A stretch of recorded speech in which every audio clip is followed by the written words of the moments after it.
નમસ્કાર દર્શક મિત્રો, મહામંથનમાં આપ સૌનું સ્વાગત કરું છું। મુદ્દાઓના મહામંચ મહામંથન ઉપર મોટે ભાગે લોકોને સીધા સ્પર્શતા હોય એવા મુદ્દા ચર્ચાતા હોય છે। અત્યારે જે મુદ્દાની ચર્ચા આપણે શરૂઆત કરવાની છે, જે મુદ્દાને ચર્ચવાનો છે તે ધાર્મિક છે, પરંતુ એનું જોડાણ સીધું એ જનતા સાથે છે, લોકો સાથે છે।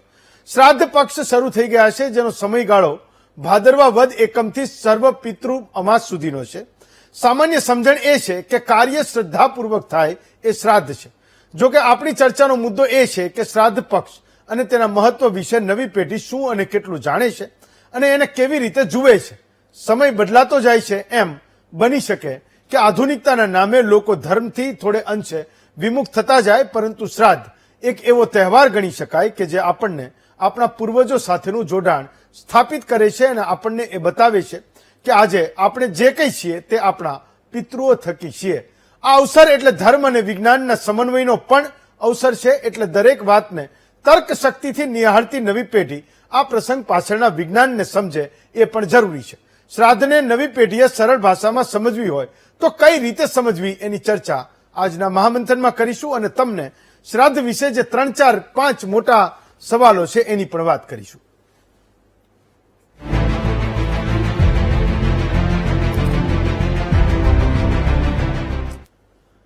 તો કોઈ માને છે કે નથી માનતું એ એક અલગ વાત છે, શ્રદ્ધા અને અંધશ્રદ્ધા પણ અલગ વાત છે, પણ કેટલાક માપદંડો એ સૃષ્ટિની દરેક ઘટના અને દરેક વસ્તુ ઉપર આપણે લાગુ કરી શકતા નથી।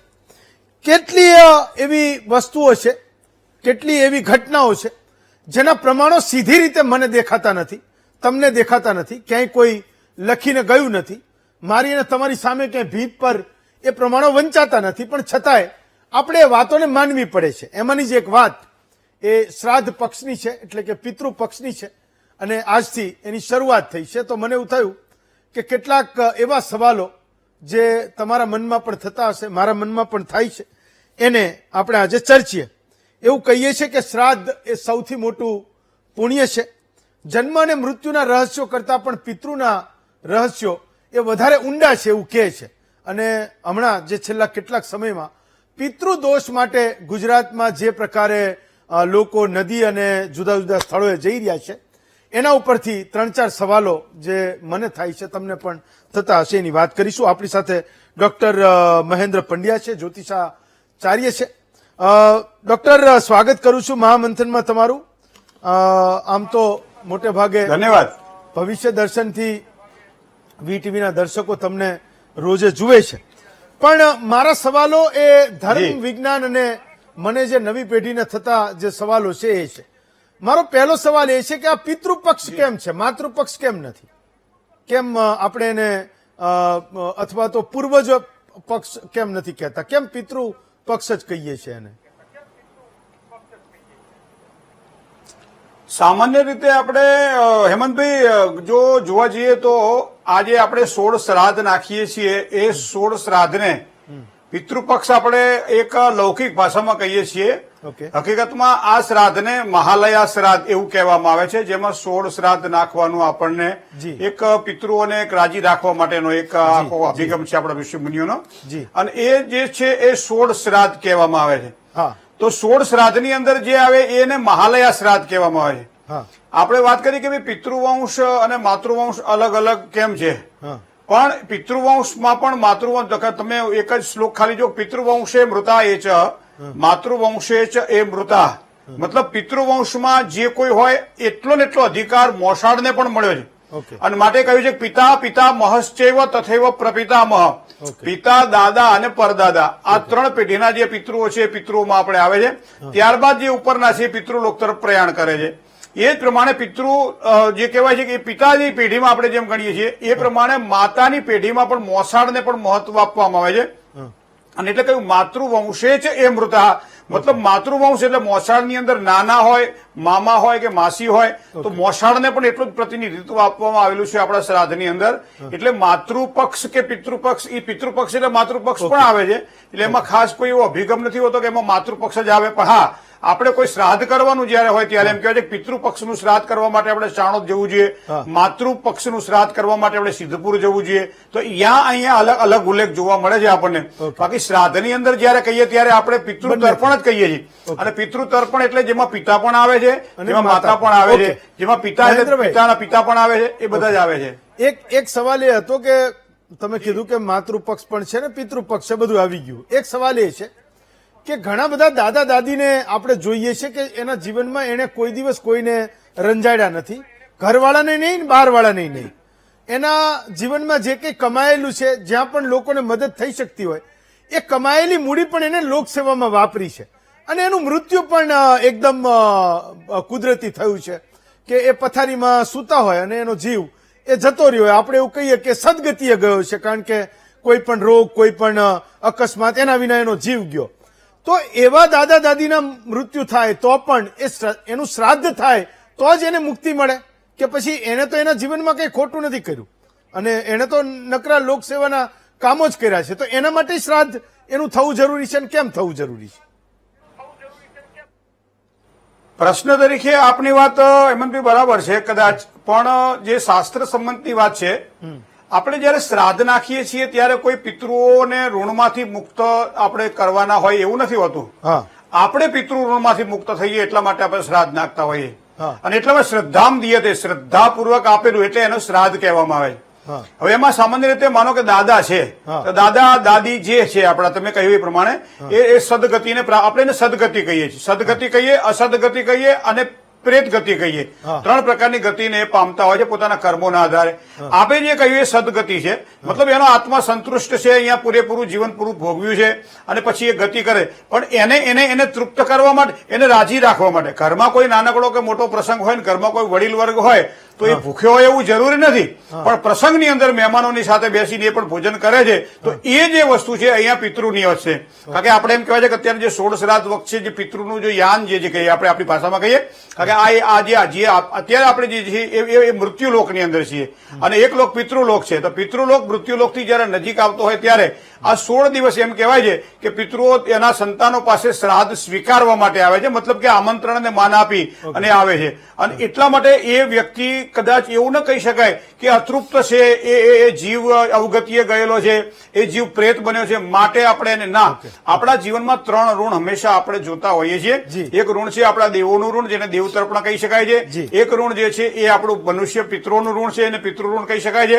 અને એક ઋણ ઋષિનું ઋણ છે, એ ઋષિ ઋણ કહી શકાય છે. તો આ પ્રકારે આપણે 3 પ્રકારના ઋણ હોય છે. એટલે એમાં અસદગતિએ જે આત્મા જાય છે એના માટેની વસ્તુ અલગ વસ્તુ છે. આ તો જે સદગતિ હોય, અસદગતિ હોય અથવા પ્રેતાત્મા હોય, એ 3 શ્રાદ્ધ આપવું એ એના સંતાનો તરીકે એની, કારણ કે આ જે ડીએનએ જે હોય શરીરની અંદર અથવા પૈતૃક સંપત્તિ જેને સ્વીકારેલી હોય તો એને પિતૃઓને અવશ્ય તર્પણ કરવું જોઈએ. બાપ દાદાની જમીન, જાગીર, મકાન, મિલકત જેને પ્રાપ્ત થયું હોય તો એ લોકોએ પિતૃનું તર્પણ, એને એક આનંદની અનુભૂતિ થાય કે ભાઈ તમારા તરફથી અમને એક વારસામાં કંઈક સારું પ્રાપ્ત થયું છે અને આનંદની અભિવ્યક્તિ માટે અમે આ 16 દિવસ તમને શ્રાદ્ધ નાખી અને રાજી રાખીશું અને આપ પણ રાજી રહેજો અને આપના આશીર્વાદ કાયમ અમને મળતા રહે એવા તમે અમારા ઉપર એક સારા આશીર્વાદ વરસાવજો. આ શ્રાદ્ધ છે હેમંતભાઈ. તો બીજો જે સવાલ હતો એનાથી તદ્દન ઉલટો સવાલ છે કે ઘણા બધા મા બાપ છે એ આખી જિંદગી રજડ્યા હોય, સંતાનોનો પ્રેમ એ ક્યારેય મેળવી ના શક્યા હોય, રાધર અમુક જીવનના એક ઉંમરના પડાવે કે વૃદ્ધ થયા હોય,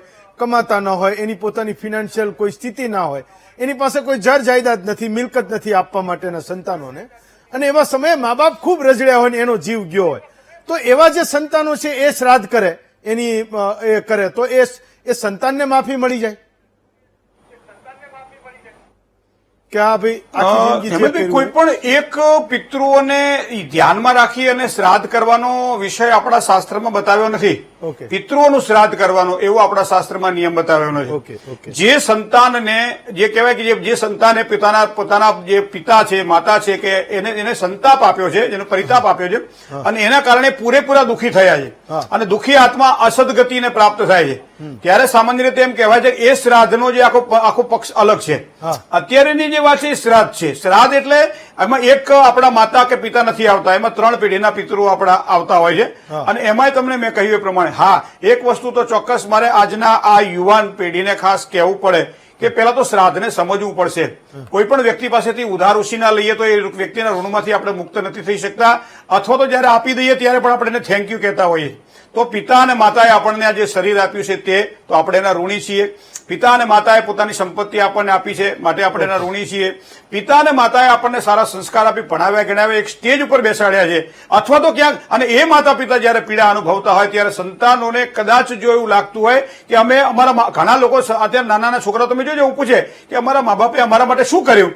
અરે તમારા મા બાપે તમારા માટે શું કર્યું કદાચ જાણવું હોય તો કોઈક બીજા છોકરાઓને જોઈ લો જેની પાસે ભણતર નથી, જેની પાસે પહેરવાના સારા વસ્ત્રો નથી, જેની પાસે વ્યવહારમાં જે ઉપયોગે લઈ શકાય એવી વસ્તુઓ નથી. આપણી પાસે ઘણું બધું છે, પણ આવા સમયે આ સંતાનો માતાની અવહેલના કરતા હોય છે, અને એવા સમયે માતા પિતા એકાંતમાં રહી અને એ પોતે બહુ જ દુઃખી થતા હોય છે. અને એના કારણે ગુજરાતી સાહિત્યમાં તો બહુ સરસ શબ્દ લખ્યો છે, આપણે કહ્યું પ્રમાણે જો આપને કહું કે પાણી પાણી પોકારતો અને જેનો આત્મા ઉડી જાય અને પછી પીપળે પાણી પાય એ મર્યા પછી હું માનડા, અને જીવતા જીવ માવતરને પાઈ ન ટીપું છાશ પછી નેવે નાખે વાસ એ મર્યા પછી હું માનડા. બહુ જ એક સરસ સાહિત્યની અંદર એક વસ્તુ કે છોકરો જાર ઉલાડતો હતો, એટલે સામાન્ય રીતે બધા ગામવાળાએ પૂછ્યું કે આ છોકરો જાર શા માટે ઉલાડે છે, તો કે એના પિતાની જે શવયાત્રા નીકળી છે, છોકરો જાર ઉલાડે જેના કારણે પિતાને સદગતિ મળે.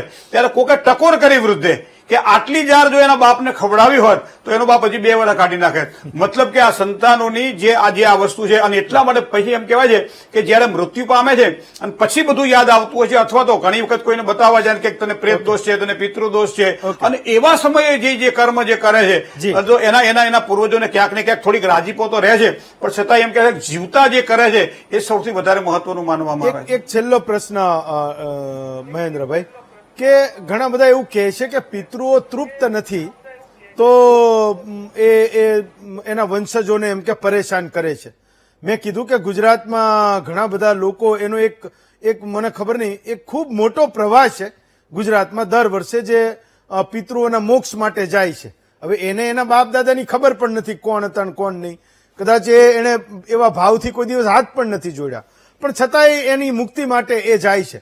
મારે સમજવું છે કે આપણે ત્યાં કહેવત છે કે માવતર કમાવતર ન થાય, એમ કે છોરું કચોરું થાય પણ માવતર કમાવતર ન થાય. તો એવી કઈ સ્થિતિ હોય કે એના માવતર, એના વંશજો, એના પૂર્વજો એ એની અત્યારની પેઢીને પરેશાન કરતા હોય ને એના કારણે પિતૃદોષ જે કહે છે એની મુક્તિ માટે કે એના તર્પણ માટે એ વ્યક્તિને જવું પડે. હું સરળ ભાષામાં આને સમજવા માંગુ છું. ડોક્ટર પંડ્યા, હેમંત, હું તમને એક નાનકડા ઉદાહરણ દ્વારા સમજાવું કે ગામડાની અંદર માનો કે સંતાન અલગ રહે છે, પિતા અલગ રહે છે. હું જસ્ટ એક ઉદાહરણ આપણને આપું છું. સંતાન અલગ રહે છે, પિતા અલગ રહે છે.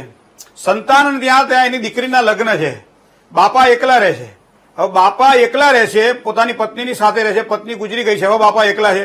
સંતાન અહીંયા પોતાની દીકરીના લગ્ન ધામધૂમથી કરાય છે, ગામ ધુમાડાબંધ જમાડે છે, પણ પોતાના બાપાને યાદ નથી કરતો, પોતાના બાપને એ પૂછતો પણ નથી બાપા શું કરવું જોઈએ શું ના કરવું. એટલું નહીં, એને જમવા માટે આમંત્રણ પણ નથી આપતો. બાપો ઘેર એકલો બેસી અને પોતે ખાતો હોય છે. તો આવા સમય એમ કહેવાય માવતર કમાવતર ન થાય, પણ બાપની આંતરડે તો કકડે કે નહીં કે મારા સંતાનને જે આજ સુધી મેં આ રીતે જે રીતે તૈયાર કર્યા અને મારું સર્વસ્વ જેને અર્પણ કરી દીધું એ મને યાદ નથી કરતા.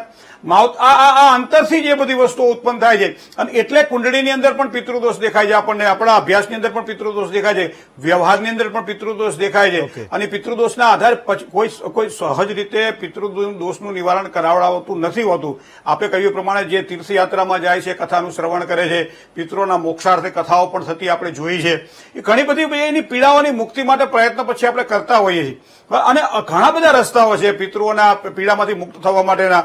તો એમાંનો એક આ રસ્તો છે કે કોઈ પણ પ્રકારે જયારે આપણને લાગતું હોય, કારણ કે હું તમને એક વસ્તુ બતાવું કે બધી જ વસ્તુઓ હોવા છતાં જયારે આપણને કશું જ ન હોય એવો ભાવ થાય, સંપત્તિ હોય, સુખ હોય, સંતોષ હોય, સારા બાળકો હોય, સારો પરિવાર હોય, અને છતાં અંદરથી એક અમૃત ન નીકળતું હોય, આત્માની તૃપ્તિ ન થતી હોય, ત્યારે આવા સમયે કોક વ્યક્તિને ક્યાંક કદાચ તેને પિતૃદોષ તો નથી જયારે જોઈ લે. હવે આવા સમયે પિતા અને માતા જીવતા હોય ત્યારે જેટલો એને ડર નથી લાગતો એટલો ડર એના મર્યા પછી એને લાગે છે. અને શું કામ કે પોતે પીડા અનુભવે છે. એટલે મા બાપ જે પીડા અનુભવે છે એની એને સહેજ પણ ચિંતા નથી. મા બાપ કયા વૃદ્ધાશ્રમમાં જીવે છે, મા બાપ શું કરે છે, મા બાપ શું ખાય છે, એની એને કોઈ ચિંતા નથી. એ સંતાન મોટા થાય પછી પણ ઘણી વખત આવું આપણે જોયું છે. પણ જયારે કોઈ એમ કે પિતૃદોષ છે, પિતૃદોષ એટલે પિતાને રાજી રાખવા માટે, માતાને રાજી રાખવા માટે, એના પિતૃઓને રાજી રાખવા માટે નહીં, પણ પોતે કંઈક અનુભવી રહ્યા છે, દુઃખ અનુભવી રહ્યા છે, દુઃખમાંથી મુક્તિ માટે એ ક્યાંક ને ક્યાંક આશરો લેતા હોય છે એ ગયાજીમાં જઈને શ્રાદ્ધ કરાવતા હોય, ચાણોદ જઈને પિતૃ તર્પણ કરતા હોય, સિદ્ધપુર જઈને માતૃ ગયા કરાવતા હોય, ઘણી બધી વસ્તુ એવી છે. ઘેર બેસીને તર્પણ કરાવતા હોય, 16 દિવસના 16 શ્રાદ્ધ નાખતા હોય, બ્રાહ્મણોને જમાડતા હોય, ચૈત્ર મહિનામાં કુંવાસીઓને જમાડતા, ઘણી બધી એવી વસ્તુ. પણ એ પોતાના પીડાને મુક્તિ માટે કરે છે, પિતૃને રાજી રાખવા માટે નહીં કરે. પણ નામ પિતૃનો પિતૃ દોષ છે એટલા માટે મને કોઈ ગોર બાપાએ કીધું હતું કે આવું તમે કરાવજો, એટલે મેં કરાવી રહ્યા. હકીકતમાં પીડા પોતાની છે. બાકી અત્યારનો જે 16 દિવસનો જે મહિમા છે ને એ તો અમૃતમય મહિમા છે, જેમાં પોતાના પિતૃઓ આવે છે, શ્રાદ્ધને સ્વીકારે છે, અને ખાસ તો શ્રાદ્ધને સ્વીકારે એની સાથે સાથે એનો પરિવાર કેટલો આનંદમાં રહે છે, એનો પરિવાર કેટલો મસ્તીથી જીવે છે, એ ખાસ એ જોવા માટે એના પિતૃઓ આવે છે. પિતૃઓને શ્રાદ્ધ તમે આપશો નહીં આપો, પિતૃલોકમાં ભગવાન કદાચ શ્રીધર ગયા ગદાધર જેને કહી શકાય એને રાજી રાખે જ છે. દરેક પોતાના કર્મ પ્રમાણે સારું ફળ ભોગવતા હોય છે, પણ એ જોવા આવે છે પોતાના સંતાનો સુખી તો છે ને બધાય, અને એ જો સુખ જોવે. આમ તો સામાન્ય રીતે એવું લખ્યું છે કે 16 શ્રાદ્ધની અંદર કદાચ જો એના સંતાનો કદાચ શ્રાદ્ધ નથી નાખતા તો એવા સમયે પિતૃઓ પીડા અનુભવે છે.